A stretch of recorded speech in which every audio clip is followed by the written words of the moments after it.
Gospel of Mark, chapter 9. And he said to them, Assuredly, I say to you that there are some standing here who will not taste death till they see the kingdom of God present with power. Now after 6 days Jesus took Peter, James, and John, and led them up on a high mountain apart by themselves, and he was transfigured before them. His clothes became shining, exceedingly white, like snow, such as no launderer on earth can whiten them. And Elijah appeared to them with Moses, and they were talking with Jesus.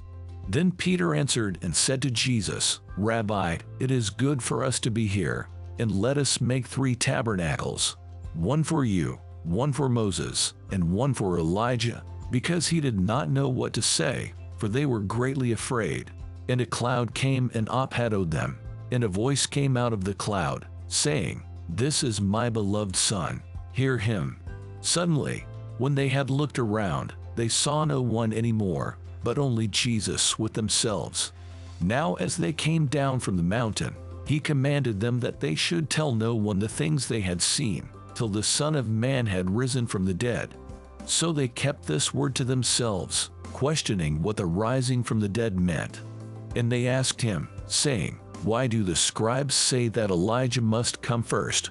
Then he answered and told them, Indeed, Elijah is coming first and restores all things. And how is it written concerning the Son of Man, that he must suffer many things and be treated with contempt? But I say to you that Elijah has also come, and they did to him whatever they wished, as it is written of him. And when he came to the disciples, he saw a great multitude around them, and scribes disputing with them. Immediately, when they saw him, all the people were greatly amazed, and running to him, greeted him. And he asked the scribes, What are you discussing with them? Then one of the crowd answered and said, Teacher, I brought you my son, who has a mute spirit. And wherever it seizes him, it throws him down. He foams at the mouth, gnashes his teeth, and becomes rigid. So I spoke to your disciples, that they should cast it out, but they could not. He answered him and said, O faithless generation, how long shall I be with you? How long shall I bear with you? Bring him to me. Then they brought him to him. And when he saw him, immediately the spirit convulsed him, and he fell on the ground and wallowed, foaming at the mouth. So he asked his father, How long has this been happening to him? And he said, From childhood. And often he has thrown him both into the fire and into the water to destroy him. But if you can do anything, have compassion on us and help us. Jesus said to him, If you can believe, all things are possible to him who believes. Immediately the father of the child cried out and said with tears, Lord, I believe, help my unbelief. When Jesus saw that the people came running together, he rebuked the unclean spirit, saying to it, Deaf and dumb spirit, I command you, come out of him and enter him no more. Then the spirit cried out, convulsed him greatly, and came out of him.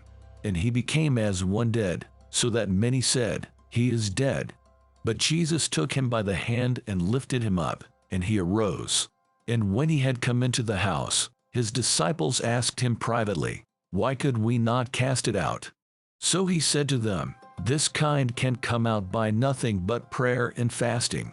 Then they departed from there and passed through Galilee, and he did not want anyone to know it.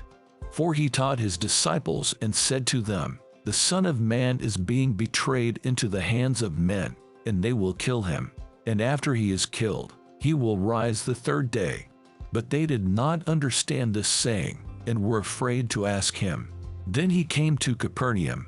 And when he was in the house he asked them, What was it you disputed among yourselves on the road?